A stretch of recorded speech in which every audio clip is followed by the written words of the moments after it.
ভালো দই রাবড়ি, ভালো দই রাবড়ি, দই ভালো দই রাবড়ি, ভালো দই রাবড়ি। তো আমরা কিন্তু এই মুহূর্তে রয়েছি শান্তিনিকেতন সোনাঝুরি হাটে। এই দাদুর সঙ্গে দেখা হয়ে গেল। দাদু কি রয়েছে?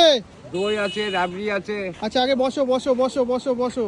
অনেক গরম, বিশাল গরমে কিন্তু দাদু শান্তিনিকেতন সোনাঝুরি হাটে দই এবং রাবড়ি বিক্রি করছেন। দাদু বয়স কত ফার্স্টে বলে দাও তো? বয়ের এক কম 80 হবে।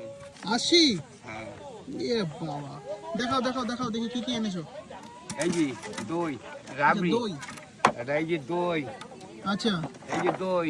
আচ্ছা দই, হ্যাঁ, আচ্ছা কি দই, মিষ্টি দই না টক দই? হালকা মিষ্টি। হালকা মিষ্টি, হ্যাঁ, আচ্ছা মানে টক মিষ্টি দই তাই তো? টক মিষ্টি দই। আচ্ছা আর রাবড়ি? রাবড়ি রাবড়ি দই, রাবড়ি ভালো। আচ্ছা রাবড়ি কত? রাবড়ি 40, রাবড়ি 40, দই? দই 20, 30। দই 30। তো গরমে কোনটা ভালো হবে? দইটাই ভালো হবে। দইটাই ভালো হবে না? হ্যাঁ। আচ্ছা দাও, আমাদের জন্য একটা দই দাও দাদু।